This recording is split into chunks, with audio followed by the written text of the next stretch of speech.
ஏன் நாம் தமிழர் கட்சியை விட்டு இடிமுரசு வெளில வந்தார்? எல்லாரும் தம்பிங்கெல்லாம் வந்து 2-3 நாளாக எழுதுறாங்க பாருங்க. நமக்கு மனசு ரொம்ப வருத்தம், வேதனை. நேத்தி வரை அண்ணன் இடிமுரசு, இன்னைக்கு பணமுரசாக மாறிவிட்டார். அண்ணனுக்கும் பசிக்கும் இல்லை, அதனால அண்ணன் அங்கே போயிட்டாரு. எச்ராஜ ஏதாவது வந்து ஹைட்ரோ கார்பன் போராட்டத்தை கலந்துக்கிட்ட வரலாறு உண்டா? மீத்தேன் பேரறிஞர்னு சொல்றாரு. யார் அது? இத பேச முயற்சி பண்ணிருக்கீங்களா சீமான்ட்ட? பேச முடியாதுங்க அண்ணன்ட்ட. என்ன பேசிட்டு இருக்கீங்க நீங்க? இவர் என்ன சொல்றாரு? பிராமண கடற்பாறையை கொண்டு திராவிட கோட்டை இடிப்பேன்கிறார். அன்னைக்கு என் உடம்பில் சோறு வந்துட்டு என்னுடைய ரத்தம் எல்லாம் சுண்டி போச்சு. அன்னைக்கு நான் ஏன் நாம் தமிழ் கட்சியிலிருந்து என்னை விடுவித்து கொண்டேன் என்று சொன்னால், ஊவேசா, வைத்தியநாத ஐயர், இப்படி ஒரு 2-3 பேர் சொல்றாரு. இவங்க எல்லாம் போராடினாங்க. இவங்களுக்கு 7 சீட்டு கொடுக்க வேண்டும், ஆனால் 6 சீட்டு தான் கொடுத்திருக்கிறேன், அடுத்த தேர்தலில் 1 சீட்டு கொடுப்பேனுங்கிறார். நான் என்ன கேட்கிறேன், நான் 10ஆம் வகுப்பு தேர்வு எழுத போறேன். எங்க வீட்டில இருந்து 6 கிலோமீட்டர் என்னுடைய பாடசாலை. நான் நடந்து தான் போவேன். போகிற போது எனக்கு நேரம் வந்து அதிகமாயிடுச்சு. ஒரு ஐயர் ஒரு கோயிலுக்கு பூஜை பண்ண போறாரு. அப்போ, ஐயா பரீட்சைக்கு நேரம் ஆயிட்டுங்க ஐயா, நான் பரீட்சைக்கு போகணுங்க ஐயா, என்னை கொண்டு வந்து இந்த கொஞ்சம் விட்டுறீங்களா ஐயான்னு சொல்றேன். அவரு வந்து தன்னுடைய இருசக்கர வாகனத்தை நிறுத்துறார். அவர் அந்த சைக்கிளை அப்படியே கீழே கவுத்து விட்டுட்டு என் பள்ளி இருக்கிற இடம் வரை என்னை புறத்தினார். நான் பட்டது என்னுடைய வலி. ஒரு தீண்டத்தகாதவன் நம்மளை வந்து நம்ம வெண்ட ஏற நிற்கிறான்.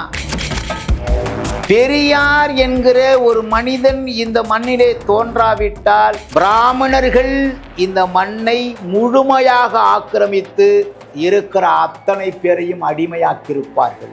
பி விஸ்வநாதர் இருந்தாரு, திருவிக்கா இருந்தாரு, மாப்போசி இருந்தாரு, எல்லோரும் இருந்தார்கள். சாதி ஒழிப்பை பற்றி யாராவது பேசிட்டாங்களா? பெரியார் தான் பேசினார். இப்ப பாதை மாறியதற்கான காரணம் என்ன? அது கொள்கை பரப்பு செயலாளர் ஓப்பனா சொல்லுங்க, மக்களுக்கு தெரியும். பாதை மாறியதற்கான ட்ரைப்ஸ் பார்வையாளர்களுக்கு வணக்கம். இன்று நம்மோடு இணைந்திருக்கின்ற சிறப்பு விருந்தினர் நாம் தமிழர் கட்சியின் கொள்கை பரப்பு செயலாளராக இருந்து தற்போது அக்கட்சியிலிருந்து வெளியேறி தமிழக வாழ்வுரிமை கட்சியில் தன்னை இணைத்து கொண்ட மணலி இடிமுரசு அவர்கள். வாருங்கள், அவரோடு உரையாடலாம். சார் வணக்கம். வணக்கம். வணக்கம் ஐயா, நீங்க நாம் தமிழர் கட்சியில் இருந்து வெளியேறுவதற்கான அந்த காரணங்களை பேசுவதற்கு முன்னாடி உங்களை பற்றி ஒரு அறிமுகம் வந்து கொடுங்களேன். நீங்க யார், எந்தெந்த கட்சியில் பயணித்து வந்தீங்க, நீங்க என்ன படிச்சிருக்கீங்க, உங்களுடைய குடும்ப பின்னணி? அப்பா வந்து எங்கள் அப்பா தந்தை பெரியாருடைய மிகப்பெரிய தொண்டர். சாதி ஒழிப்பு போராட்டத்தில் எங்கள் அப்பா 9 மாதங்கள் திருச்சி சிறைச்சாலையில் தந்தை பெரியாரோடு இருந்து, என்னுடைய தந்தை பெயர் வந்து முருகையன். ஓகே. அதை மதிமாறன்னு தந்தை பெரியார் அவர்கள் என்னுடைய தந்தைக்கு மாற்றினார். எங்கள் அப்பா சாதி ஒழிப்புக்காக போராடினார். போராட்ட களத்திலே அன்னைக்கு எங்கள் அப்பா எனக்கு பயிற்று வைத்ததை நான் கொஞ்ச காலம் அதை இது பண்ணேன். நான் திமுகவில் இருந்தேன். என்னுடைய திருமணமே வந்து மேக்கரிமங்கலம் மரியாதைக்குரிய முன்னாள் உள்துறை அமைச்சர் கோஷி மணி அவர்கள் தலைமையில் நடந்தது. நான் பயணிச்சுக்கிட்டு இருந்தேன். அப்புறம் எங்கள் அப்பா என்னை சொல்லி வளர்த்தார். அன்னைக்கு உங்களுக்கு தெரியும், இன்னைக்கு பிள்ளைங்களுக்கு தெரியாது. அன்னைக்கு சாதியினுடைய கொடுமை எந்த அளவுக்கு இருந்து உங்களுக்கு தெரியும். நான் சின்ன குழந்தையாக இருக்கிற போது இன்னைக்கே வந்து எப்படி இருக்குது, 25 ஆண்டுகளுக்கு 30 ஆண்டுகளுக்கு முன்னாடி இந்த சாதியினுடைய வலுவான இது எப்படி இருக்குன்னு உங்களுக்கு தெரியும். அப்படிலாம் நான் வந்து எங்கள் அப்பாவால் சொல்லி வளர்க்கப்பட்டேன். நான் திமுக தான். ஆரம்ப காலத்தில் என்னுடைய தொடக்கம் திமுக. நீங்க பிறந்து வளர்ந்தது எல்லாம் மணலி? இல்லை, நான் பிறந்து வளர்ந்தது எல்லாம் மயிலாடுதுறை. மயிலாடுதுறை. ஓ. நான் சென்னை வந்து 35 ஆண்டுகள் ஆகுது. ஓகே. ஊர்ல தான் அப்பா உங்களை வளர்த்துருக்காரு? ஆமாம், நான் ஊரில் அங்கே தான், நான் மயிலாடுதுறை தான். அதாவது நான் பிறந்த சொந்த பூர்வீகம் மயிலாடுதுறை. என்னுடைய தாய்மண் அப்படி சொல்லுவாங்க, அண்ணன் மாதிரி சொல்ல மாட்டேன். என்னுடைய மண் வந்து மயிலாடுதுறை. என் தாய் தந்தையர் மண் மயிலாடுதுறை. நான் மணலில் 35 ஆண்டுகளாக இருக்கிறேன். ஓ. ஆனால் அரசியல் பயணத்தில் திமுகவோடு பல தலைவர்களோடு பழகியிருக்கிறேன். பல தலைவர்களோடு நான் சிறுவனாக இருந்தபோது தொடக்க உரையாக பேசியிருக்கிறேன். நினைவுபடுத்தி சொல்லுங்களேன். யார்? ஐயா நன்னில் நடராஜன், புலவர் கோ ஆடரசு, தஞ்சை கூத்தரசன், சிங்கார சடையப்பன், சங்கு சுப்பிரமணியன், தீப்பொறி ஆறுமுகம், ஐயா வெற்றி கொண்டான், இவங்கெல்லாம் நான் 8 வயசு இருக்கும் போதே பேசியிருக்கிறேன். ஓ, அப்பயே நீங்க உங்க பேச்சு தொடங்கி? ஆமாம், எங்க அப்பா தான் எனக்கு ஆசிரியர். சாதி ஒழிப்பு, இந்த மண்ணிலே சாதி உடைய கட்டமைப்பு எந்த அளவிற்கு வலுவாக இருக்கிறது அப்படின்னு எனக்கு சொல்லி சொல்லி வளர்த்தினான். திராவிடத்தில் திமுகவிலே என்னை இணைத்து கொண்டு பணியாற்றி. உங்க அப்பா என்ன படிச்சிருந்தாரு? எங்க அப்பா அவர் படிக்கல. சுத்தமா எங்க அப்பா படிக்கல. எங்க அப்பாவுக்கு படிப்பறிவு என்பதை விட அன்னைக்கு யாரும் அவ்வளவு தூரம் அதில் படிச்சிருக்க மாட்டாங்களோ உங்களுக்கு. ஆனால் பட்டறிவு இப்போ எங்கள் அப்பாவுக்கு மிகுதியாக இருந்தனால. எங்கள் என்ன வேலை செஞ்சுட்டு இருந்தார்? விவசாயி. எங்கள் அப்பா சரியான விவசாயி. எங்களுக்கு ஒரு 2 ஏக்கர் எங்களுக்கு என்ன சொல்ல போனால் கோயில் நிலம் சொல்ல தெரியுங்களா உங்களுக்கு, அந்த நிலம் இருந்தது. அதில் தான் எங்கள் அப்பா விவசாயம் பண்ணி முழுமையான விவசாயி. எங்கள் அப்பா ஆடு மாடு தோட்டம் துறவு எல்லாமே எங்களுக்கு இருந்தது. எங்களை அப்படி வளர்த்தாரு எங்கள் அப்பா. நீங்கள் திமுகவில் இணைகிறீங்க, அதற்கு பிறகு தேமுதிகவுக்கு வரீங்க. என்ன காரணத்திற்காக தேமுதிக வரீங்க? அதாவது ஐயா கலைஞர் அவர்கள் கிட்டத்தட்ட அண்ணாவிற்கு பிறகு 5 முறை முதலமைச்சராக இருந்திருக்கிறார்கள்.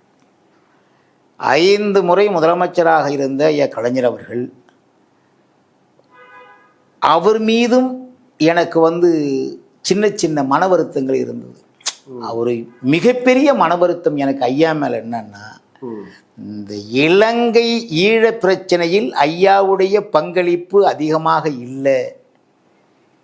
ஐயா முதலமைச்சர், ஐயாவுடைய பிள்ளைகள் எல்லாமே அமைச்சர் பெருமக்கள். ஐயா மத்தியில் கூட்டணி ஆட்சி இருக்கிறாங்க.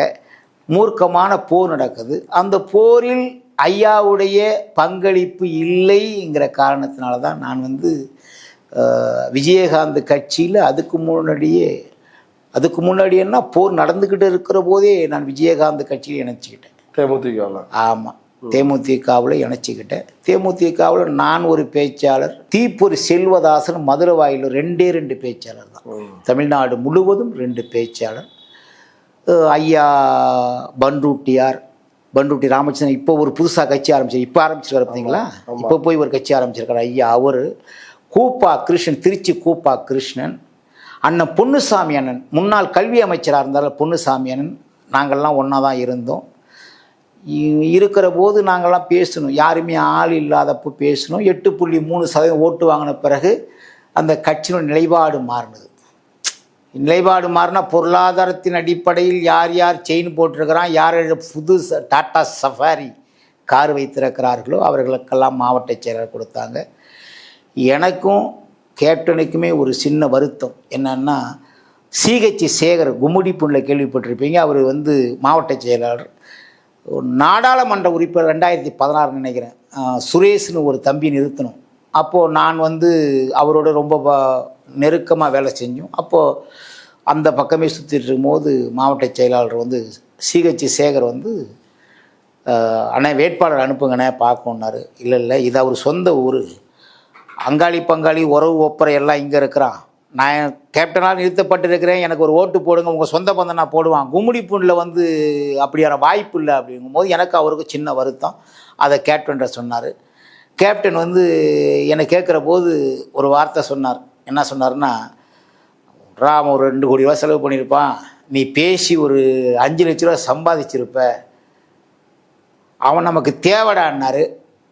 அது சொன்னார் கேப்டன். நான் உங்களுடைய விசுவாசத்துக்கு ரொம்ப நன்றி கேப்டன் சொல்லிட்டு அப்பயே நான் வந்துட்டேன். அதுக்கப்புறம் 26 நாடாளுமன்ற உறுப்பினர், சட்டமன்ற உறுப்பினர்கள், எதிர்க்கட்சி தலைவராக இருந்து இன்னைக்கு அந்த கட்சி எந்த நிலைப்பாட்டில் உலகத்துக்கு தெரியும், நம்மளாம் சொல்லக்கூடாது, இந்த நாட்டிற்கு தேமுதிக என்கிற ஒரு கட்சி எப்படி இருக்கிறது தெரியும்.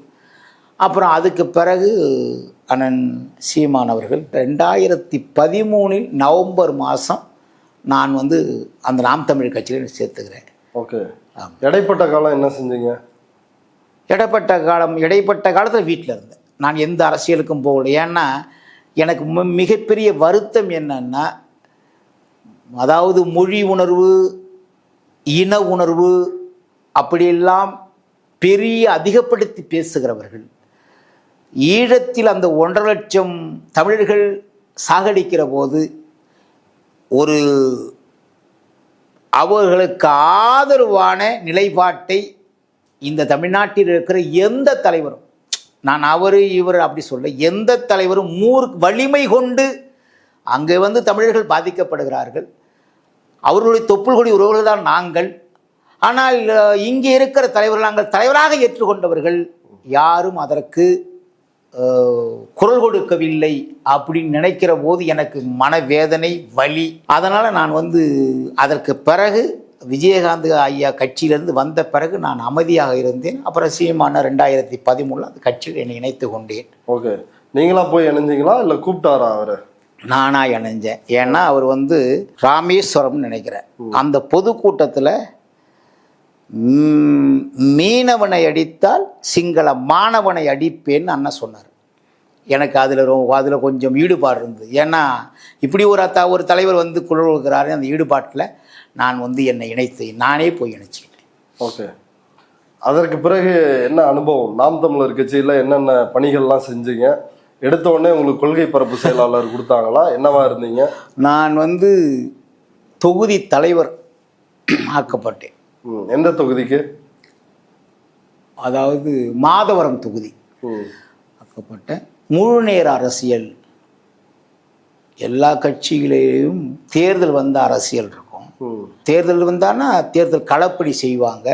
அதுக்கப்புறம் வந்து மாதத்திற்கு ஒரு பொதுக்கூட்டம் நடத்துவாங்க, ஒரு 2 போராட்டம் நடத்துவாங்க. ஆனால் இந்த கட்சியில் முழு நேர அரசியல், யார் தம்பி பாதிக்கப்பட்டாலும், தம்பிகள் பாதிக்கப்படுகிற போது, தம்பிகளுக்கு இடையூறு வருகிற போது, பிரச்சனைகள் வரும், நான் தான் போவேன்.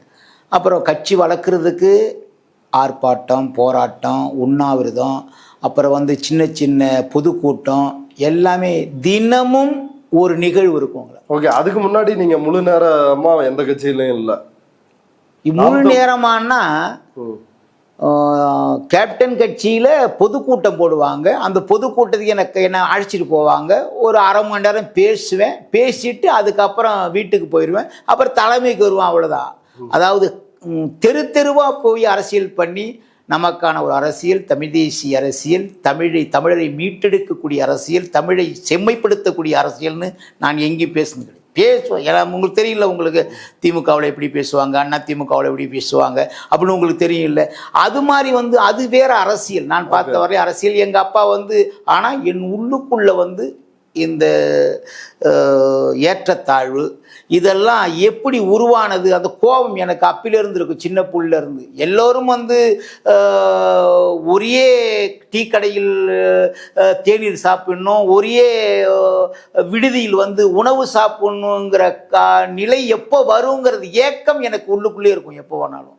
அதுதான் இப்போ கூட வந்து எனக்கு வந்து அது வந்து எப்போ நடக்குமா கேள்விக்குறி வரும்போது மனசில் வருத்தம் வரும். இப்போது அது அப்படி பார்க்க போனீங்கன்னா, ஏன்னா அதான் இப்போது எனக்கு வந்து இன்னொன்று என்னென்னா, தலைவர் மேலே, அதாவது அதுக்கு முன்னாடி ஐயா கலைஞர் நான் அறியா பிள்ளையில் சின்ன பிள்ளையா இருக்கும்போது எங்கள் அப்பா தந்தை பெரியார், பெருஞர் அண்ணா, ஐயா மரியாதைக்குரிய கலைஞர், இவங்கள்லாம் சொல்லி எங்கள் அப்பா வளர்த்தனால நமக்கு திராவிடம் தான் வந்து இந்த மண்ணில் வந்து சாதி மத இதை வந்து அகற்றும், வேறு எந்த கட்சியும் இல்லை சொன்னதால் நான் அதில் பிரியமாக இருந்தேன். அதற்கு பிறகு எனக்கு கொஞ்சம் தெளிவு வந்த பிறகு நான் என்ன பண்ணேன்னா, என்னை வந்து எந்த கட்சியில் இணைச்சிக்கலாம், நான் தேசிய தலைவரை உயிருக்கு உயிர் நேசிக்கிறாள், நான் எதையும் வந்து பார்க்க மாட்டேன். தேசிய தலைவர் இந்த நாட்டில் வந்து இந்த உலகத்தில் அப்படிப்பட்ட ஒரு தலைவனை, அப்படிப்பட்ட ஒரு மாவீரனை பார்க்க முடியும். எல்லாம் நான் தலைவன் அப்படி சொல்லிப்பாங்க. ஆனால் உண்மையான ஒரு மாவீரன் அப்படின்னா தேசிய தலைவர் மேதகு பிரபாகரன்.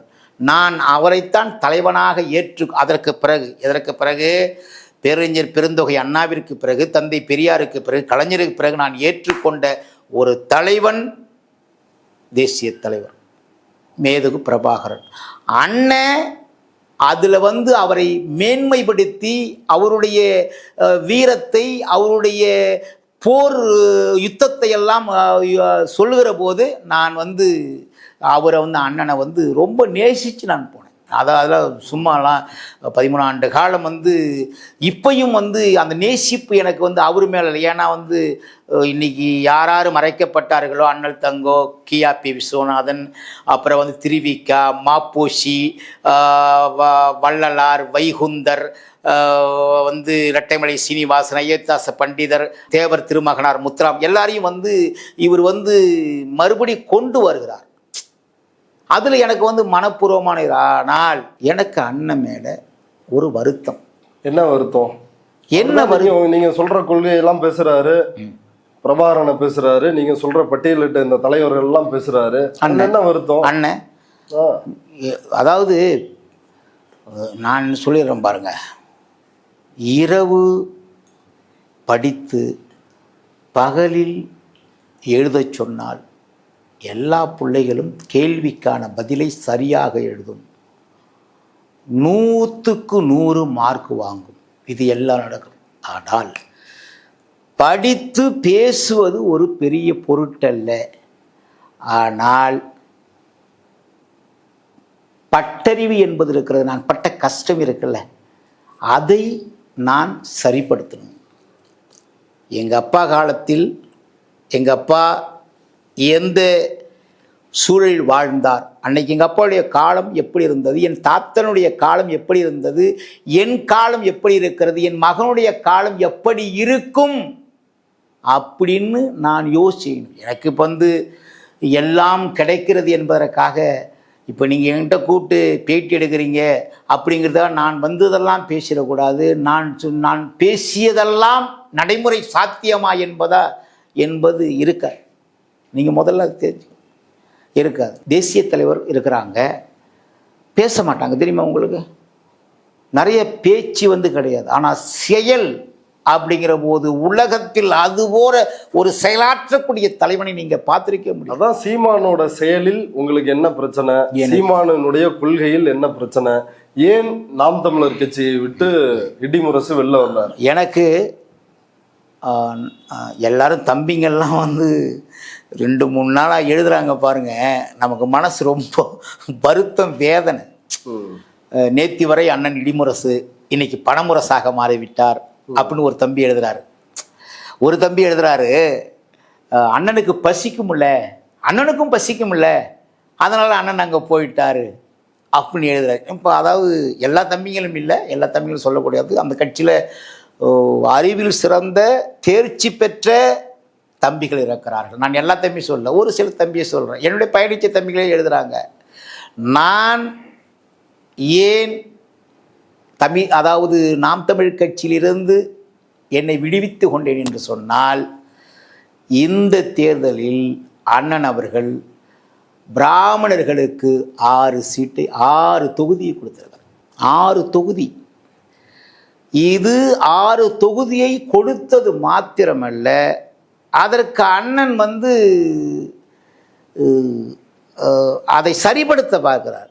என்னன்னா, ஊவேசா, வைத்தியநாத ஐயர், இப்படி ஒரு 2-3 பேர் சொல்றாரு. நிலம் கொடுத்தாங்க, போராடினாங்க.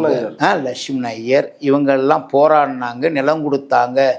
இவங்களுக்கு 7 சீட்டு கொடுக்க வேண்டும், ஆனால் 6 சீட்டு தான் கொடுத்திருக்கிறேன், அடுத்த தேர்தலில் 1 சீட்டு கொடுப்பேனுங்கிறார். நான் என்ன கேட்குறேன், எங்க அண்ணன் தான், நான் என்ன கேட்குறேன், இதுவரை பார்ப்பனர்கள் இந்த மண்ணினுடைய வாழ்வாதாரத்திற்கு, இந்த மண்ணினுடைய மக்களுடைய மேம்பாட்டிற்கு எங்கே போராடினார்கள்? ஒரு இதை காட்ட சொல்ல.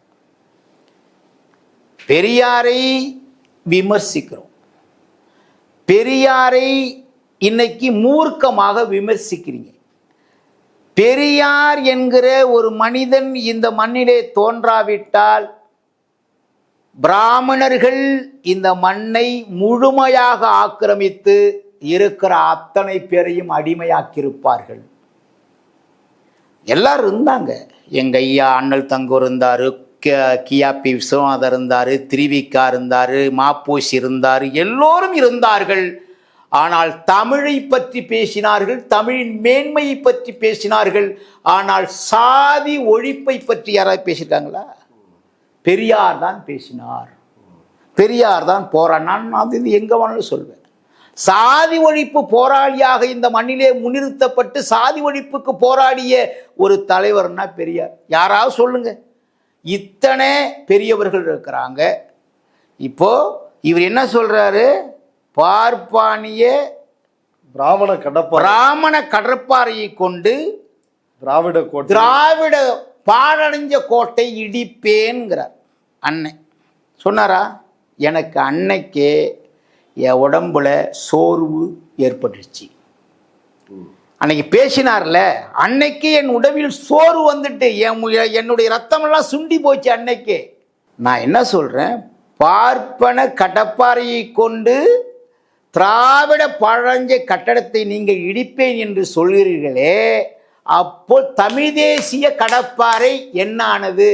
நீங்க தமிழ் தேசிய கடப்பாறையை கொண்டு திராவிட பழஞ்ச கட்டடத்தை இடிப்பேன்னு சொன்னா கூட ஒரு சதவீதம் ஏத்துக்கலாம். ஆனா யார் இந்த மண்ணிலே தலையில் பிறந்தவன், காலில் பிறந்தவன், தோளில் பிறந்தவன், தொடையில் பிறந்தவன் இன்னும் சொன்னானோ அவனை வச்சு மறுபடியும் நீங்க சமுதாயத்தை வீணடிக்க பார்க்கிறீர்கள்ங்கிற நல்லா தெரிஞ்சுக்கிட்டதுனால என்னை நான் அந்த கட்சியிலிருந்து விடுவித்துக் கொண்டேன். இதுதான் காரணமா? இதுதான் காரணம். எனக்கு முழுமையான காரணம் இதுதான். நான் ஒருபோதும் ஏத்துக்க மாட்டேன் அதை. அந்த கட்சி ஆரம்பத்திலிருந்தே சீமான் அப்படியான கருத்துக்களை வெளியிட்டு வந்தார் இல்லையா? அதாவது 2000 ஆண்டுகளாக எங்களோடு இருப்பவர்கள் அவங்க வீட்டிலையும் தமிழ் பேசுறான், வெளியிலையும் தமிழ் பேசுறான், அவன் தமிழன் தான். ஆனா தெலுங்கர்கள், மலையாளிகள், கன்னடர்கள் இவங்கள தானே சகோதர தேசிய இனங்கள் அல்லது ஒரே மொழி குடும்பத்தை சார்ந்தவர்களை மட்டும்தானே ஒரு எதிரியாக சித்தரித்தார். ஆனா அப்பையில இருந்தே அவர் பிராமணர்கள் தமிழர்கள் அல்லது பார்ப்பனர்கள் தமிழர்கள் அப்படின்ற அந்த புள்ளியில இருந்து தானே அவர் பேசிட்டு இருந்தாரு. அண்ணன் ஆரம்பத்தில் நீங்க பாத்தீங்கன்னா பெரியாருடைய கூட்டத்தை தான் பேசிருவாரு. நாம் தமிழர் கூட்டத்துல நான் சொல்றேன் இல்லையா? நீங்க அது எல்லாரையும் பேசுவார். உங்களுக்கு சாதிகள் இல்லையடி பாப்பா அப்படின்னு பாடின பாப்பா எல்லோரையும் சமமாக பார்ப்பான்னு அண்ணன் சொன்னார்ல, அந்த பாப்பானுடைய சாவிற்கு எத்தனை பாப்பான் வந்தான்ங்கிறத கேள்வி. இன்னைக்கு போலையா? எவன் பொருத்தமனம் போலியோ அவர் பாடிட்டார். சமூக அக்கறையோடு இந்த மண்ணிலே பாடி எந்த பாப்பான்னு மதிக்கலையே, அவரு எந்த பாப்பான்னு போகலையே. அதான் இப்ப நீங்களே உவேசா இருக்கிறாரு, வைத்தியநாத ஐயர் இருக்கிறாரு, அடுத்து லக்ஷ்மண ஐயர் இருக்கிறாரு, அடுத்து பாரதியார் இருக்கிறாரு. இப்படி இவங்கெல்லாம் இருக்கிறாங்கல்ல, பரிதிமார் கலைஞர், இவங்க எல்லாருமே இங்க முன்வைக்கிறாரு. இங்க அதாவது கண்ணப்ப நாயனார் இருக்கிறாரு, இங்க இருக்கிறாரு, வைகுந்தர் இருக்கிறாரு, வள்ளலார் இருக்கிறாரு. இங்க எவ்வளோ பெரிய ஆளுனா இருக்கிறாங்க. இவங்க என்னைக்காவது ஒரு நாள் இந்த மனித குலத்தை பிளவுபடுத்துன்னு என்னைக்கா பேசுது உண்டா? நீங்க இந்த 2-3 பேரை காட்டுறீங்க. வைத்தியநாத ஐயர், அப்புறம் லட்சுமண ஐயர், அப்புறம் உவேசா, பரிதிமா கலைஞர். அவர் பேர் ஒரு நாராயண சாஸ்திரி, அவர் பேர். அதை பரிதிமா கலைஞர், சூரிய நாராயண சாஸ்திரி அப்படின்னு காட்டுறீங்க. நாங்கள் பட்ட வலி எனக்கு இன்னும் வலிக்கும். நான் சொல்கிறேன், உங்களுக்கு இன்னும் எனக்கு வலிக்கும். நான் நான் 10ஆம் வகுப்பு தேர்வு எழுத போகிறேன். எங்கள் வீட்டிலேருந்து 6 கிலோமீட்டர் என்னுடைய பாடசாலை. உங்களுக்கு தெரியும்னு நினைக்கிறேன், கிராமத்தில் அப்போல்லாம் 40 வருஷத்துக்கு முன்னாடி யாராவது ஒரு ஜமீன்தார், யாராவது ஒரு பெருமுதலாளி ஓட்டுனது இருசக்கர வாகனம் வச்சுருப்பான். நானும் நடந்து தான் போவேன். போகிற போது எனக்கு நேரம் அதிகமாகிடுச்சு. ஒரு ஐயர் அங்கே போகிறார், ஒரு கோயிலுக்கு பூஜை பண்ண போகிறார். அப்போது, ஐயா பரீட்சைக்கு நேரம் ஆகிட்டுங்க ஐயா, நான் பரீட்சைக்கு போகணுங்க ஐயா, என்னை கொண்டு இந்த கொஞ்சம் விட்டுறீங்களா ஐயான்னு சொல்கிறேன். அவர் தன்னுடைய இருசக்கர வாகனத்தை நிறுத்துறார். நிறுத்திட்டு நான் நிறுத்துறோன்னே நான் என்ன நினைக்கிறேன்னா, நம்மளை ஏற்றி கொண்டு போய் பாடசாலைக்கு ஐயா விட போகிறேன்னு நினைக்கிறேன். அவர் அந்த சைக்கிளை அப்படியே கீழே கவுத்து விட்டுட்டு என் பள்ளி இருக்கிற இடம் வரை என்னை துரத்தினார். நான் பட்டது என்னுடைய வலி. எதுக்கு துரத்தினாரு? ஒரு தீண்டத்தகாதவன் நம்மளை நம்ம வண்ட ஏற நிற்கிறான். மோட்டார் பைக்ல வந்திருந்தாரா? சைக்கிள் மிதிக்கிறாரு அவரு. ஓ, சைக்கிளை போட்டுட்டு என்னுடைய பாடசாலை வரை, இது வந்து எனக்கு மாத்திரம் இல்லை, என்னுடைய நண்பர்களுக்கும் தெரியும். அப்படிப்பட்ட லட்சக்கணக்கான ஐயர்கள் இருக்கிறாங்கல்ல. நீங்கள் வந்து சூரியநாராயண சாஸ்திரி, அப்புறம் வந்து லட்சுமண ஐயர், அப்புறம் வந்து வைத்தியநாத ஐயர் உள்ளவான்னு சொன்னார். அப்புறம் வந்து அதெல்லாம் பெரியாரோட போராட்டத்துக்கு அஞ்சு தானே அவர் வந்து ஒரு கண் பார்வைக்காக கூட்டு போனாரு. அது சொல்லணும்ல, அது சொல்லணும்ல. யாருடைய போராட்டத்தின் வாயிலாக தேவர் உள்ள நான் கூட்டு போ, யாவன் வந்தாலும் நான் பாத்துக்கிறேன் அப்படின்னு அவரு. நாளைக்கு நீங்க பாருங்க, எந்த செய்தியும் நாளைக்கு நீங்க பாருங்க, நான் கொடுக்குறேன்ல, நாளைக்கு பாருங்க. இந்த நான் சொன்னோன்னு இதை என்னை எப்படியெல்லாம் என்னோடு 13 ஆண்டு காலம் பயணித்த தம்பிகள் பேசுவான்னு பாருங்க. நான் வந்து இதை பேசியதை, இதை நீங்க போட்டோன்னையே என்னோடு 13 ஆண்டு காலம் ரத்தையும் சதமுமாக உணவு இல்லாமல் தேநீர் குடிக்காமல் வெறும் வயிற்றோடு இந்த மண்ணிற்கு போறான்னால எல்லாரும் அப்படியே இடிமுரசு இப்படின்னு பேசுவோம். அதாவது உண்மை இந்த மண்ணிலே வெற்றி பெற வேண்டும். எது உண்மை? இன்னைக்கு இல்லைங்க, காவேரி நதிநீர் பிரச்சனை, முல்லை பெரியாறு பிரச்சனை, பாலாற்று பிரச்சனை, இருக்க தஞ்சை மாவட்டத்தில் வந்து ஹைட்ரோ கார்பன் பிரச்சனை, ஸ்டெர்லைட் பிரச்சனை, அதானி பிரச்சனை. ஏதாவது ஒரு இன்றைக்கு உள்ள பார்ப்பனர்கள் பிராமணர்கள் யாராவது வழி நின்று இது தேவையில்லை இந்த நாட்டுக்கு போராடியது உண்டா? சொல்லுங்க, நீங்க சொல்லுங்க. இலகணேசன் சொன்னாரு. என்ன சொன்னாரு? வந்து ஒரு நாட்டுக்காக கிராமத்தை தியாகம் பண்ணா என்ன தப்புன்னு கேட்டாரு. அப்படி கேட்பாங்க. நான் இன்னொன்னு சொல்றேன். எச் ராஜாவை ஏன் வந்து சீமான் பேரறிஞர் எச் ராஜா அப்படின்னு சொல்றாரு? இன்னொன்னு தெரியுமா உங்களுக்கு? அப்புறம் என் மேல் ரொம்ப வருத்தப்படுவாங்க. இங்க பேசுறாரு அண்ணன், தமிழ் தேசியம் அண்ணன் பேசுறாங்க. நான் எந்த கட்சியோடும் கூட்டு இல்லை, யாரோடையும் ஒட்டு இல்லை, உறவு இல்லை, தமிழ் தேசிய மலர்கிற வரை நான் இந்த மக்களுக்கு உழைப்பேன்னு சொல்கிறாங்க. இங்கே பேசுகிறாங்க. ஐயா பாரிவேந்தர் பச்சைமுத்து இருக்கிறாருல்ல, அவர் நடத்துகிற SRM கல்லூரியில் அண்ணன் பேசுகிறாங்க. நேற்று கூட மறுநாள் காலையில் அந்த கல்லூரியிலிருந்து அந்த கல்லூரியினுடைய முதல்வராக இருக்கிற ஐயா பச்சைமுத்து அவர்கள் மோடியினுடைய பொதுக்கூட்டத்தில் கலந்து கொள்கிறார். அப்போ நீங்கள் வந்து எப்படி எடுத்துக்கிறது? இல்ல, பேரறிஞர் எச் ராஜான்றாரு. அப்படி என்ன உறவு சீமானுக்கும் எச் ராஜாவுக்கும்? எச் ராஜா வந்து அந்த அளவிற்கு தமிழ்நாடு வெறுக்கின்ற ஒரு அரசியல்வாதி. பார்ப்பனியம் எவ்வளவு கொடூரமானதுக்கு அப்படின்றதுக்கு ஒரு சிறந்த உதாரணமா இருக்கிறார். அவரை ஒரு நான் தான் பிரபாகரனின் வாரிசு, நான் தான் தமிழ் தாயின் வந்து தவ புதல்வன், தமிழ் தேசியத்தின் ஒற்றை நம்பிக்கை அப்படின்லாம் சொல்றவரு அவரை பேரறிஞர்ன்றாரு. அது அது அது என்ன மாதிரியான ஒரு உறவு? அதனாலதான் நான் வந்தேன். இப்ப நான் எதுக்கு எனக்கு வந்து வருத்தம் ஏறி இருப்பது? மூர்க்கமா போராடினவன், எல்லா போராட்டமும் கலந்து கொண்டவன், ஒரு போராட்டம் கூட கேளுங்க, திருச்சி மாநாடு வரை, திருச்சி மாநாடு இப்ப நடந்தது இல்ல, அது வரை நான் கலந்துக்கிட்டேன். எனக்கு வேதனை, வலி. எப்படா நம்மளும் போய் இதுல போய் இப்ப பாத்தீங்கன்னா ஒரு தலைவரை விமர்சிக்கலாம், நான் கூட விமர்சிக்கிறேன் ஒரு தலைவரை, ஆனா தரம் தாழ்ந்து விமர்சிக்க கூடாது. விமர்சிப்பதற்கு ஒரு தகுதி வேணும். உங்களுக்கு தெரியும்ல, ஒரு தலைவரை விமர்சிக்கிறாங்கன்னா அதுக்கு ஒரு தகுதி வேணும். பிள்ளைங்க, சின்ன சின்ன பிள்ளைங்க, குழந்தை பிள்ளைங்க, அதுங்களுக்கு வந்து இந்த நாட்டினுடைய வரலாற்றை படித்திருப்பார்கள். நான் படிக்கலன்னு சொன்னால் அது கூட சண்டைக்கு வந்துடுவாங்க. வரலாற்றை படித்திருப்பார்கள். ஆனால் பட்ட ஒவ்வொரு சராசரி மனிதனும், சாமானிய மனிதனும் இந்த சமூகத்தில் பட்ட அதாவது கொடுமைகளை இவங்க பார்த்துருப்பாங்களா? எனக்கு தெரியும் அந்த கொடுமைகள். 40 ஆண்டுகளுக்கு முன்பு இந்த மண்ணினுடைய நிலைப்பாடு எப்படி இருந்தது எனக்கு தெரியும். பிள்ளைங்களுக்கு தெரியுமா? நான் சொன்னாதான் என் பிள்ளைங்களுக்கு தெரியும். என் பிள்ளைங்களுக்கு வந்து நான் சொல்லி வளர்த்தாதான் என் பிள்ளை வந்து இந்த சமூகத்தினுடைய அக்கறைக்கு பாடும். தவறான முறையில் என் பிள்ளைய வழி நடத்தினா என் பிள்ளை வந்து வேற மாதிரி ஆயிடாது. சீமான் அதை தான் பண்றாரா? யாரு? சீமான். அதாவது ஒரு தலைவன் என்பவர் இப்படி நீங்க ஆரம்பத்தை இந்த கட்சியினுடைய நிலைப்பாட்டை பார்த்துருக்கலாம். நான் ஒரு தடவை இதை சொல்லிடுறேன், ஏன்னா சொல்லணும். நான் ஒரு தடவை RK நகரில் மரியாதைக்குரிய திருமால் வளவன் அவர்களை மீசை முறுக்கிய திருமான் நான் பேசிட்டேன். மேடைக்கு இருந்து முன்னால் இருந்து என்னை கை காட்டுறாரு. நம்ம அண்ணன் பேசாதரா அப்படின்னு சொன்னவர் தான் அண்ணன் சீமான். அப்படி சொன்னவர் இன்னைக்கு வந்து பெரியாரை இவ்வளவு மூர்க்கமாக எதிர்ப்பதற்கு என்ன காரணம் எனக்கு தெரியல. எனக்கு எந்த ஆர்எஸ்எஸ் மேடையில போய் அதுலதானே இப்போ ராவண கடப்பாறை விஜில் நினைக்கிற ஒரு அமைப்பு, அந்த அமைப்புல உள்ள போறாரு. நான் வந்து நான் என்ன சொல்றேன்னா, ஐயா பாரதியை பற்றி நீங்கள் எதை பாடினாலும் இந்த நாடு ஏற்றுக்கொள்ளும். ஏன்னா பாரதியோடைய உழைப்பு இருக்கு. ஏன்னா பாரதியார் சமூகத்தினுடைய மேம்பாட்டிற்கு, விடுதலைக்கு போராடி இருக்கிறார்.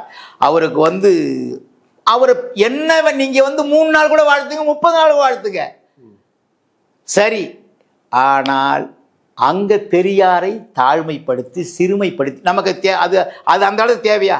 நீங்க போனது அதாவது பாரதியை வாழ்த்தி பேசுவதற்கு, பெரியாரை இழிவுபடுத்தி பேசுவதற்கு அங்க என்ன இடம் வந்து? இல்ல, தமிழ் தேசியத்திற்கு ஆர்எஸ்எஸ் மேடையில் என்ன வேலை? உங்களோட கருத்து என்ன சொல்லுங்களேன். அது வேலையே கிடையாது. அவங்க எப்போதுமே இப்ப இல்லை, நீங்க எழுதி போடுங்க, இப்ப இல்லை. என்னுடைய அதாவது இந்த உலகம் இருக்கிற வரை ஒரு காலம் பார்ப்பனர்கள், பிராமணர்கள் மற்றவனுடைய மேன்மையை, மற்றவனுடைய அதாவது அவன் முன்னேறுவதை ஒரு காலம் ஏற்றுக்க மாட்டாங்க. நீங்க எழுதி வச்சுக்க. நீங்க என்னைக்கு எச்ராஜா இருக்கிறாரு, எச்ராஜா ஏதாவது வந்து ஹைட்ரோ கார்பன் போராட்டத்தை கலந்துக்கிட்ட வரலாறு உண்டா? பேரறிஞர்னு சொல்றாரு. யார் அது? அது எப்படியோ அவருக்கு பேரறிஞரா அண்ணனுக்கு தெரிஞ்சிருக்கு. அதை போய் நம்ம சொல்ல முடியுமா?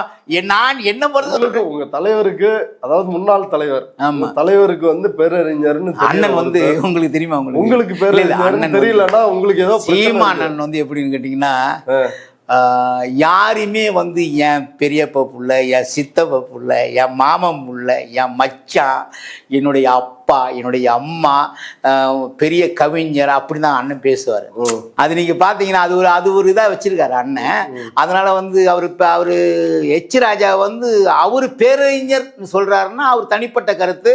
என்னை போன்றவர்களுக்கு எச் ராஜா பேரறிஞர் கிடையாது, பெரும் தொல்லை எச் ராஜா. இந்த மண்ணில் பெரும் தொல்லை எச் ராஜா. எச் ராஜா மாத்திரம் இல்லை, துக்ளக் ஷோ எங்களுக்கு ஒரு வரமுறை இருக்குல்ல. இப்ப என்னோட கேள்வி என்னன்னா, இப்ப சீமான் வந்து 2 விஷயங்களை வந்து ஒரே சமகாலத்துல வந்து செய்யறாரு. பெரியார் கிடையாது, பெரியார் வந்து சிறியார், உண்மையான பெரியார் பாருங்க, என்னுடைய இனத்தில் போராடியவர்கள் அப்படின்னு அயோத்திதாசர் தொடங்கி நீங்க சொன்ன எல்லா தலைவர்களையும், பிராமணர்கள், சாதி ஒழிப்பு போராட்டத்தில் ஈடுபடாத பிராமணர்கள், சாதி ஒழிப்பு போராட்டத்தில் அக்கறை அல்லாத பிராமணர் அல்லாத தலைவர்கள், இப்படி பலரையும் எங்களுடைய பெரியார் அப்படின்னு ஒரு பெரிய லிஸ்ட். மணியரசனை மட்டும் அதை ஏன் விட்டாருன்னு தெரியல. இந்த கூட்டத்துல மயிலாடுதுறையில் நடந்த கூட்டம் அதுல விட்டாரு. பெரியாருக்கு எதிராக இப்படி சொல்றாரு. அதுக்கு அடுத்து அண்ணல் அம்பேத்கர் அவர்கிட்ட வர்றப்ப என்ன பண்றாருன்னா, அண்ணல் அம்பேத்கர் எங்களுக்கு வழிகாட்டி, ஆனா அயோத்திதாசர் தான் வந்து என் தலைவர் அப்படின்றாரு. இது வந்து ஒரு பிறப்பு வெறுப்பு, ஒரு கோட்பாட்டோட ஒரு அம்சமா இருக்குதுன்னு நீங்க புரிஞ்சுக்கலையா? இப்போ என்னன்னா, இப்போ நீங்க அப்படிதான் நீங்களும் பெரியாரா அம்பேத்கரை பாக்குறீங்களா? அந்த பொதுக்கூட்டம் இருந்தல, அந்த பொதுக்கூட்டத்துல மயிலாடுதுறை சாரங்கமணி தெரியுமா? அவரு வந்து இந்தி எதிர்ப்பு போராளி. அந்த கீழப்பழுவூர் சின்னசாமி, விராலிமலை சண்முகம், நடராசன், சாலமுத்து, இதில் ஐயாவும். மயிலாடுதுறை ஒரு ஊர், அங்கே எங்கள் அண்ணன் பேசுகிறாங்க. சாரங்கமணி பேர் எங்கள் அண்ணன் சொல்லலை, நடந்ததுங்க. நான் எல்லாரும் தம்பிங்களை கேட்டேன்டா, அண்ணன் வந்து அண்ணன் எல்லாத்தையும் படிக்க முடியாது, இதை சொன்னேன். அண்ணன் சொன்னா எப்படின்னா, அண்ணன் போய் எப்படி சொல்றேன்? சாரங்க அந்த ஊரினுடைய அந்த ஊரில் பிறந்தவர் அவர், சாரங்கபாடி. சிவகங்கை ராஜேந்திரன் ஐயா சொல்றாங்க, எல்லாரையும் சொல்றாரு. ஆனா இவர் சொல்ற, எனக்கு மனசு வருத்தம், என்னடா இந்த ஊர்ல பிறந்து இந்திய எதிர்ப்புக்கு போராடி இறந்த ஒரு பேரை சொல்லியாடா அண்ணன் அப்படின்னு வருத்தம். இப்ப நீங்க என்ன கேள்வி என்ன கேட்டீங்கன்னா, இப்போ வந்து கொள்கை தலைவர் அப்படின்னு இப்போ அன்னைக்கு வந்து இன்னைக்கு நீங்கள் அண்ணன் சொல்கிறத வச்சு நீங்கள் வந்து பெரியார் வந்து தலைவர் இல்லைன்னா வந்து இதை வந்து ஒரு புதிய இல்ல அவரு ஒரு ஒரு ஒரு ஏற்கனவே இருக்கின்ற ஒரு கோட்டுக்கு பக்கத்துல ஒரு பெரிய கோடு போட்டு இதை டிஸ்கிரிடிட் பண்ற இல்ல அந்த மாதிரி நீங்க உணரவே இல்லையா? அது வந்து அயோத்திதாசர் பங்களிப்பை வந்து மறுக்க வேணாம். ஆனா வந்து அண்ணல் அம்பேத்கர் தானே வந்து அண்ணல் அம்பேத்கர் தந்தை பெரியார் வந்து சாதி ஒழிப்பு போராட்டத்தில் இந்த சமூக மாற்றத்துல அவங்களோட பங்கு தானே தலையாய பங்கு. அவங்க தான் பங்கு. புரட்சியாளர் அம்பேத்கர் அவர்கள் அன்றைக்கு வந்து இந்த சாதி ஒழிப்பை எதிர்த்து போராடவில்லை என்று சொன்னால் இன்னைக்கு ஆண்டான் அடிமை சூத்திரன் வந்து எனக்கு வேலை செய்கிறான்னா ஊதியம் வாங்கக்கூடாது, ஊதியம் வாங்காமல் வேலை செய்தால்தான் அவனுக்கு வந்து மோட்சம் கிடைக்கும், பரலோக அதாவது தெய்வலோகத்துக்கு போகலான்னு ஒரு இது இல்லை. இப்படி ஒரு பிறப்பு கோட்பாடை சொல்லி கன்வின்ஸ் பண்ணிட்டாரா உங்களை எல்லாரையும்? இப்போ நீங்கள் எல்லாம் வந்து இப்படி உங்கள் அப்பா வந்து ஒரு சாதி ஒழிப்பு போராட்டத்தினுடைய களம் வந்து கண்டிருக்கிறாரு, ஒரு இப்படி ஒரு பாரம்பரியம் வந்து உங்களுக்கு இருக்குது. ஆனால் அப்படி இருக்கும் பொழுது அண்ணல் அம்பேத்கரை விட என் ரத்தத்தில் பிறந்த அயோத்திதாசர் தான் வந்து எனக்கு தலைவராக இருக்க முடியும், பெரியார் வந்து என் ரத்தத்தில் பிறக்கவில்லை, என் ரத்தத்தில் பிறந்தவர்கள் அப்படின்னு பார்ப்பனர்கள் உள்ளிட்ட தலைவர்கள் அவரை முன்னே நிறுத்துறப்ப இப்படி ஒரு பாரம்பரியத்தில் இருந்து வந்த உங்களால் அதை புரிந்து கொள்ள முடியலையா? ஒரு பிறப்பின் அடிப்படையில் நான் அதை புரிஞ்சுக்கிட்டதுனால தான் இன்னைக்கு வந்து நான் வந்து அந்த என்னை விடுவிச்சு இதை பேச முயற்சி பண்ணிருக்கிறீங்களா சீமான்ட்ட? யார்கிட்ட பேச முடியாதுங்க அண்ணன்ட்ட. என்ன பேசிக்கிட்டு இருக்கீங்க நீங்க? புரியாம அண்ணன்ட்ட பேச முடியாது. என்னன்னா இப்போ வேலையை பற்றி போப்பா, நான் சொல்றதை கேட்டாக்க வேலையை பற்றி போவார் அண்ணன், உங்களுக்கு தெரியாது உங்களுக்கு? அப்படியா? ஆமா அண்ணன் சொல்லுவாரு, ஏப்பா எனக்கு தெரியும்பா, நீயே வந்து இவ்வளவு சிந்திக்கிறேன்னா நான் உலகளாவியே சிந்திக்கிறேன்ப்பா, நீ போய் இதில் சொல்லாம அண்ணனுக்கு நிறைய பேர் வந்து அதை கேட்டு வந்து வருத்தப்பட்டுலாம் வந்திருக்கிறாங்க. நான் அதை போய் கேட்கக்கூடாது இல்லை, நான் என்ன போய் அவரை போய் சொல்றீங்க? அண்ணன் வந்து அண்ணன் உடனே சொல்றாரு, நான் உலக அளவில் சிந்திக்கக்கூடியவன், நீ வந்து என்கிட்ட கருத்து சொல்லாதப்பா, ஏன்னா கருத்து சொல்றவங்க தேவையில்லப்பா, அது பாத்துருக்கீங்களா நீங்க? கருத்து சொல்றவங்க இங்க தேவையில்லைப்பான்ற ஒரு அண்ணன். ஆமா ஆமா ஆமா ஆமா. சரி, இப்ப உங்களுக்கு தேர்தல்ல சீட்டு கிடைக்கல, இல்ல கட்சியில வந்து உங்களுக்கு பொருளாதார பலன்கள் வந்து இல்லை, அதனாலதான் வந்து இடிமுரசு ஒரு தேர்தல் நேரத்தில் இந்த மாதிரி வேலைகள்லாம் செய்யறாரு அப்படி தம்பி எழுதுறாங்க. ஆமா, அதுக்கு அந்த கேள்விக்கு என்ன பதில்? அது நியாயமான ஒரு கேள்வி தானே. இப்போ நான் வந்து தேர்தல் பாதையில் நான் பயணிக்கக்கூடிய ஆள் இல்லை. என்னை மேன்மைப்படுத்த வேண்டும், மிகைப்படுத்த வேண்டும், நான் பணக்காரன் ஆனோம்னா இருக்கிற எத்தனையோ அமைச்சர்கிட்ட கூட இருந்தேன் நான். கிட்ட உட்காந்துக்கிட்டு என்னென்ன எனக்கு இதை கொஞ்சம் செஞ்சு கொடுனான்னா ஏதாவது ஒரு வேலையை பார்த்துட்டு போயிருப்பேன். இப்போ திமுகவில் கேபிபி சாமி அண்ணன் இருக்கார்ல, திருவள்ளூர் இறந்துட்டார் இப்போ, சங்கரன் அண்ணன், அவரு நானும் வந்து 500 பொதுக்கூட்டங்களை ஒன்றா நாங்கள் 2 பேரும் பேசியிருப்போம். என்கிட்ட வந்து பெத்த பிள்ளை மாதிரி நடந்துப்பார், இங்கே வாப்பா நீ என்னப்பா வேணும் உனக்கு, ஏன்பா கேட்க வேணும், எனக்கு அதெல்லாம் ஒன்றும் வேணாம்னா, எனக்கு இந்த மக்கள் நல்லது செஞ்சால் போகணுமா. இதுவரை 13 ஆண்டு காலம் நான் வந்து 13 ஆண்டு காலம் இருந்திருக்கிறேன். ஏதாவது வந்து யாராவது எனக்கு வந்து இந்தப்பா 13 ஆண்டு காலம் இருந்திருக்கிற இந்த கட்சி சொல்கிறேன், நான் இந்த கட்சியில் உள்ள இந்தப்பா ஏதாவது பார்த்திக்கப்பான்னு சொல்கிறேன். இப்போது எனக்கு வந்து ஒரு வழக்கு நடக்குது. வழக்கு யாருன்னா அண்ணன் ஜக்கையன் இருக்கிறார்ல, இந்த தமிழ் புலிகள் இதில் அவங்க வந்து தலைமையை அடிக்க வந்தாங்க. இப்போ பிள்ளைங்கள்லாம் வந்து அது கைகலப்பாகி போச்சு. அப்போ நான் போய் விடுங்கப்பா அப்படிங்கும் போது என் மேலே வந்து வழக்கு பிசிஆர் ஆக்ட் 3 வருஷம் நான் போயிட்டுருக்கிறேன். எத்தனை வருஷம் போயிட்டுருக்கேன்? நான் மாத்திரம்லாம் 6 பேர் போயிட்டுருக்கோம். 3 வருஷம் போயிட்டுருக்கிறேன். இதுவரை அண்ணனத்தில் போய் அண்ணா இந்த வழக்கு என்னென்ன ஆச்சு, இந்த வழக்கு கொஞ்சம் பாதுகாப்பு சொல்லுங்கள். ஏன்னா நான் என்னை முழுமையாக அர்ப்பணித்து, அதாவது வலுக்கட்டாயமாக ஒரு பொண்ணை கல்யாணம் பண்ணுறதுக்கும் விரும்பி ஒரு பொண்ணை வந்து நம்ம வந்து மனம் முடிக்கிறது இல்லையா, அது மாதிரி நான் விரும்பி மனம் முடித்தாள். அதனால் அண்ணன் நான் எதுவும் கேட்க முடியாது, இதுவரை கேட்கல. இதே கேட்காதவங்க போய் எனக்கு சீட்டு குண்ணியது, எனக்கு அந்த இது எனக்கு அந்த எண்ணம் இல்லை. நான் இப்போ இல்லை, அந்த எண்ணம் எனக்கு கிடையாது. யார் வந்தாலும் இந்த மண்ணை மேன்மைப்படுத்தணுங்கிற எண்ணம் இருக்குது. அது மாத்திரம் இல்லை, இந்த மண்ணினுடைய எந்த மாவட்டத்தை எடுத்துக்கொண்டாலும் அந்த மாவட்டத்தில் விவசாயம் எங்கே வந்து நஞ்சை, எங்கே புஞ்சை, எங்கே கரும்பு விளையும், எங்கே சோளம் விளையும், எங்கே வந்து வேர்க்கடலை விளையும்னு எனக்கு தெரியும். எங்கே வந்து வானம் பார்த்த பூமி, எங்கே வந்து காவேரி ஆறு பாயிற இடம், எங்கே வந்து இருக்கிற குசஸ்தல யார், இந்த பழையவேற்காட்டில் இருந்து கன்னியாகுமரி வரை இந்த மண்ணை நான் அணுவாக அளந்தவன். ஏன்னா 35 ஆண்டு காலம் அரசியல் இருக்கிறேன் நான். எத்தனை கூட்டங்கள் பேசியிருப்பீங்க? அது கணக்கே கிடையாது. நான் பண்ருட்டியார் ஐயா கூட, பண்ருட்டியார், கூப்பா கிருஷ்ணன், அவர் நடராஜன் ஐயா, நான் சின்ன பிள்ளை, நீங்க ஒரு நாஞ்சில் சம்பத் இருக்கிறார்ல, நான் பேசிதான் அவர் பேசுவார், கேளுங்க. அதாவது எதுக்கு நான் இது சொல்றேன்னா, அரசியல் என்பது அண்ணன் சொல்றாங்க, எல்லாவற்றையும் தீர்மானிக்கக்கூடியது அரசியல் அப்படின்னு சொல்றாங்க. இந்த அரசியலில் 35 ஆண்டு காலம் நான் பணியாற்றியிருக்கிறேன் என்று சொன்னால், நான் இந்த அரசியல் எவ்வளோ தெளிவு பெற்றிருப்பேன். நான் போய் சீட்டு கொடுன்னு கேட்கலாமா? எல்லாம் தம்பிங்க எழுதுறாங்க, சீட்டு கொடுங்கண்ணே அப்படி. சீட்டு கொடுத்து தமிழ்நாட்டில் ஐயா கலைஞர் அவர்கள் முதலமைச்சராக இருந்திருக்கிறாங்க, ஜெயலலிதா இருந்திருக்கிறாங்க, எல்லாரும் இருந்திருக்கிறாங்க. இதுவரை நதிநீர் பிரச்சனை இந்த மண்ணில் தீர்க்கப்படவே இல்லை. நான் வந்தால் தீர்ப்புன்னு சொல்ல முடியுமா? எவ்வளவு பிரச்சனை இருக்குன்னு தெரியுமா? அவங்க எங்கெங்க போய் பேச்சிருப்பாங்க. நான் வந்தவுடன் எல்லாம் நிறுத்திடுவேன் நான் சொல்லிட்டேன்னு வச்சிங்களேன். அப்போ நிறுத்த முடியுமா? நான் முதல்ல யோசனை பண்ணணும்ல. நான் சீட்டுக்கானவனோ நோட்டுக்கானவனோ பெட்டி கொடுப்பாங்க. ஏன்னா தம்பிங்க பேசுகிறாங்க, அங்கே வேலுமுருகன் போய் பெட்டி வாங்கி எனக்கு நினைக்கும் போது சிரிப்பு வருது.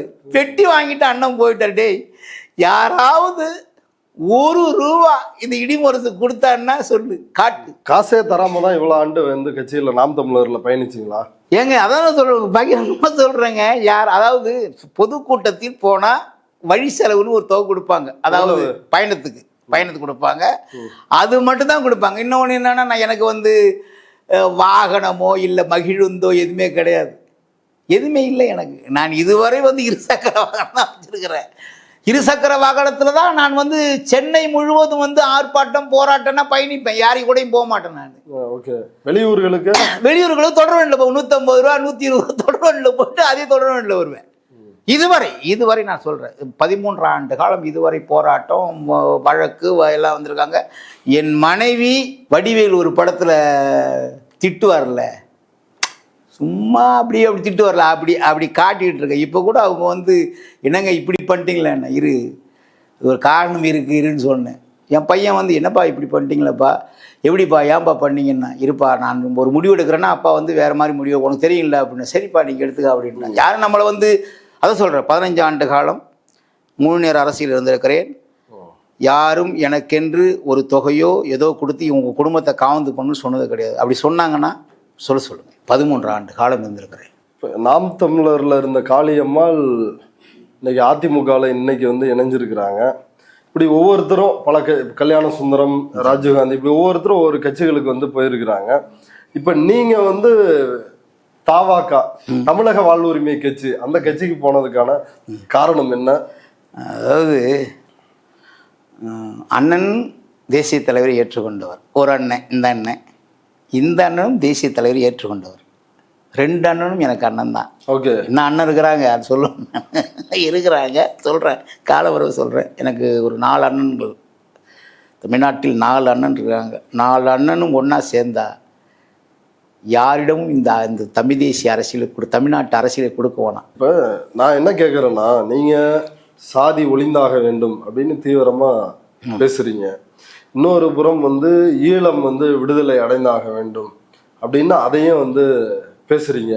ஆனால் சாதி ஒழிப்பு போராட்ட களத்தில் அதை முதன்மையாக இருக்கின்ற அந்த தலைமைகளை ஏற்காம ஈழம் அல்லது சாதி ஒழிப்பு குறித்து பிரதானமாக பேசாத தலைமைகளை நீங்க முதன்மையா பாக்குறீங்களே, அது எப்படி சரியா இருக்கும்? அதெல்லாம் நீங்க சொல்றதுல இருந்து இப்ப நீங்க உங்களுக்கு தேர்தல் அரசியல்ல அப்படி என்னமோ அப்படி இருக்கிற மாதிரி தெரியல. ஏன் இந்த ஒரு முரண்பாடா இருக்கு நீங்க சொல்றது? எது முரண்பாடா இருக்கு? நீங்க பயணிக்கிற கட்சிகளும் சரி, உங்களுடைய நோக்கமும் சரி, ரெண்டும் பொருந்தாம இருக்கிற மாதிரி இருக்குது. இல்ல, ஆரம்பத்துல அது பொருந்து உங்களுக்கு தெரியும் நினைக்கிறேன். எனக்கு நினைக்கும் போது அண்ணன் பெரியாருடைய கொள்கை தான் பேசுவார், தெரியுங்களா உங்களுக்கு? குளத்தூர் மணி அண்ணன், அப்புறம் கோவை ராமகிருஷ்ணன் அண்ணன், இவர்கள் போடுகிற கூட்டத்தில் தான் அண்ணனை முதல்ல பேசினாங்க.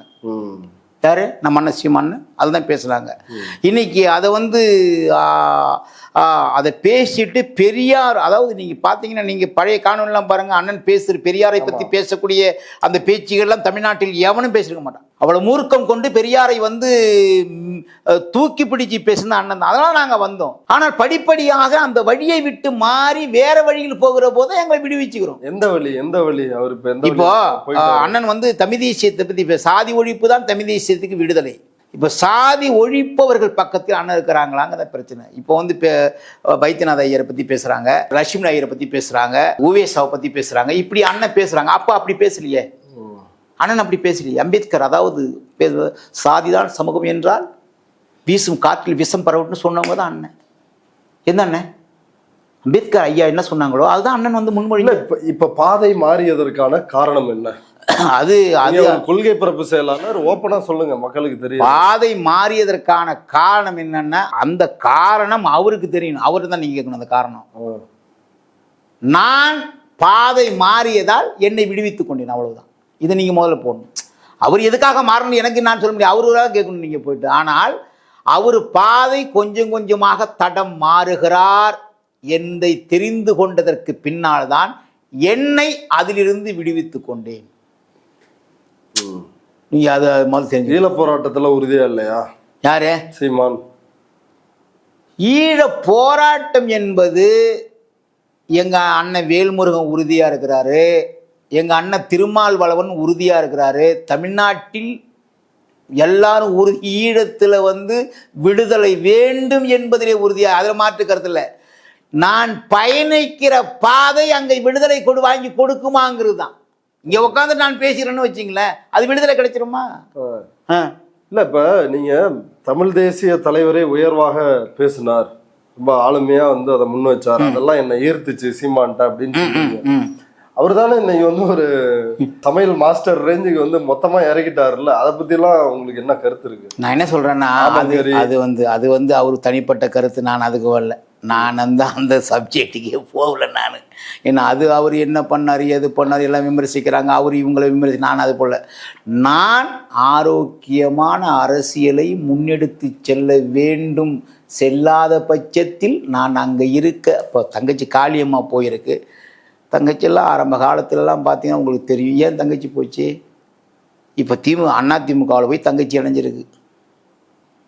இப்போ நம்ம தம்பி ராஜீவ்காந்தி இன்னைக்கு வந்து மாநில துணை கொள்கை பரப்பு செயலரா, இணை கொள்கை பரப்பு செயலாளர் மாறி இருக்காரு.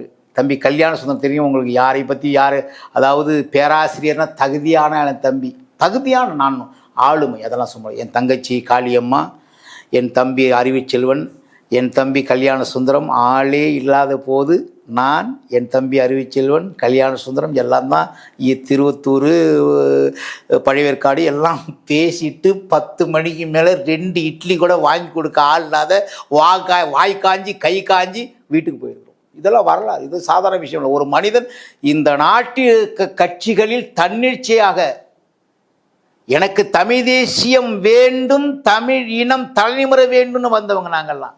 நாங்கள் சும்னாச்சிங்க ஏதோ அங்கே வந்து அது கொடுப்பாங்க இது கொடுப்பாங்கல்ல. தம்பி கல்யாண சுந்தரம் நிறைய பேர் இருக்கிறாங்க. சொல்ல போனால் இன்னைக்கு நிறைய பேர் அங்கேருந்து அங்கே நான் போய் நிறைய பேர் இருக்கிறாங்க.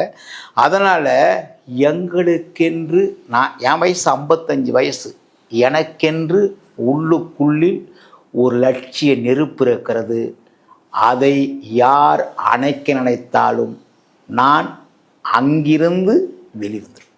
ஓகே, இவ்வளவு நேரம் நம்முடைய பார்வையாளர்களுக்காக நேரத்தை ஒதுக்கி விரிவாக உங்களுடைய கருத்துக்களை வந்து பகிர்ந்துட்டதுக்கு ரொம்ப நன்றி ஐயா. நன்றி, வணக்கம்.